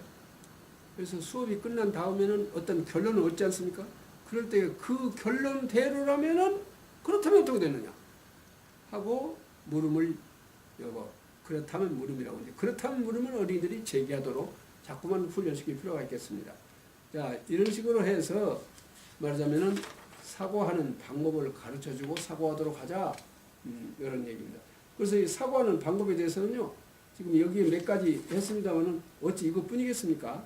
이것에 대해서는 제가 다음 기회에 표를 자료를 가지고 와서 선생님들에게 나누어 드리겠습니다. 자, 다음에는 발문의 법칙입니다. 발문의 법칙은 한 점으로 한정하여 묻는다. 예를 들어보겠습니다. 그러니까 무엇을 묻고 있는지 모르게 애기들이 선생님 무슨 발문을 던졌는데 이것을 묻고 있는가? 이걸 묻고 있는가? 이걸 묻고 있는가? 애기들이 판단을 못하게 애매한 발문을 하는 수가 있습니다. 그렇게 하지 말고 어떤 한 가지 점에 한정해서 묻자. 예를 들어보겠습니다. 이것도 그 국어 4학년 국어 교과서에 있는 글입니다만은 거기에 유진이라는 어린이를 등장 중심 인물로 하는 이야기가 쭉 있습니다. 이야기할 만한 시간이 없으니까 유진이는 운동장가에 의자에 홀로 앉아 무엇을 생각했을까요? 이렇게 묻는 거가 있습니다. B. 유진이는 운동장가에 의자에 홀로 앉아 어머니께서 오시지 않으신 일에 대하여 어떤 생각을 하였을까요? 이렇게 묻는 거다가 어쩌습니까? 이렇게 물으면은 무엇을 묻고 있는지 잘 모르지요? 유진이는 운동장가에 의자에 홀로 앉아 무엇을 생각하였을까요? 유진이 여러 가지 것을 생각했단 말이에요. 여러 가지 것을 생각했을 텐데 무엇을 생각했을까요? 참 무엇을 묻고 있는지 확실하지 않기 때문에 어린이들이 사고할 수가 없습니다. 그야말로 일점으로 한정해서 물어야 쓴다고 말이에요. 자, 여기 보십시오. 유진이는 운동장가에 의자에 홀로 앉아 어머니께서 오시지 않으신 일에 대하여 그날 어머니들이 수업 참가에 오셔야 될 것이 어머니가 안 오셨단 말이에요. 안 오신 일에 어떤 생각을 하였을까요? 어떻습니까? 무엇을 사고할 것인가 확실하지요. 이렇게 해서 그것을 일점으로 한정하여 묻자 하고 말하고 있습니다. 다음으로 가겠습니다. 6번째 법칙입니다. 추상적으로 묻지 아니하고 구체적으로 묻자. 앞에서 말한 것과 겹치는 대목이 있기는 있습니다만, 자, 예를 들어 보겠습니다. 여러분이 조사하여 온 공원을 만들어 놓은 까닭은 무엇일까요? 어제 공원에 가서 조사해 갔습니다. 2학년 어린이들이 다 조사해 갔어요. 오늘 지금 공부할 차례입니다.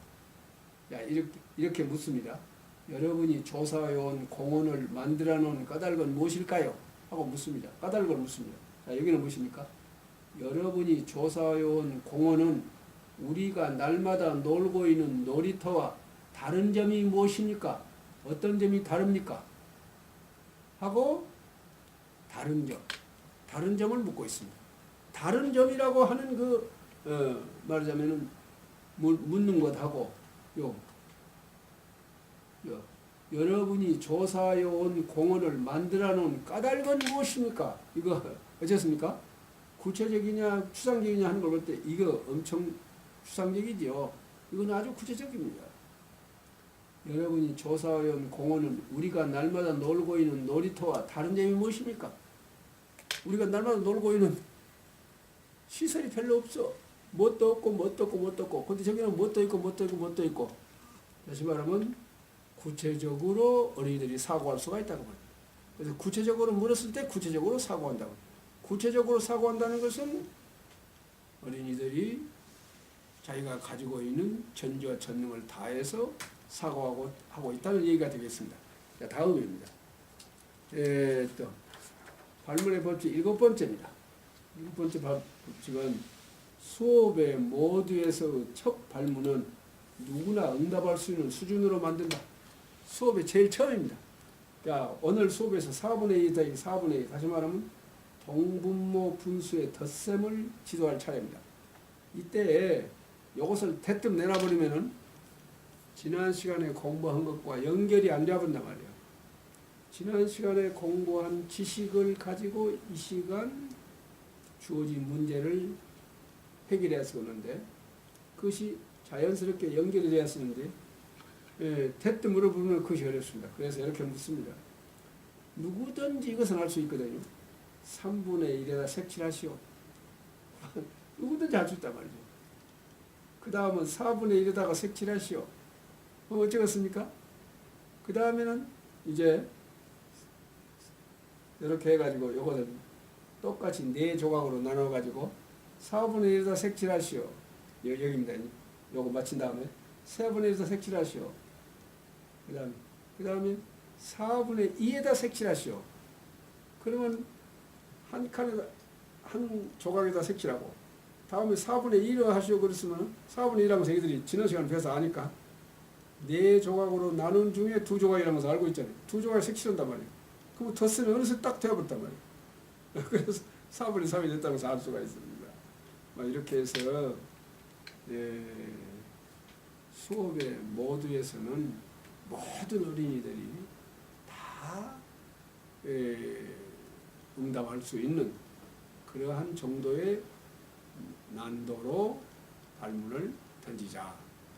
그렇게 해서 모든 어린이들이 달성에, 그러니까 성취한 기쁨을 안고 학습을 출발할 수 있도록 하자.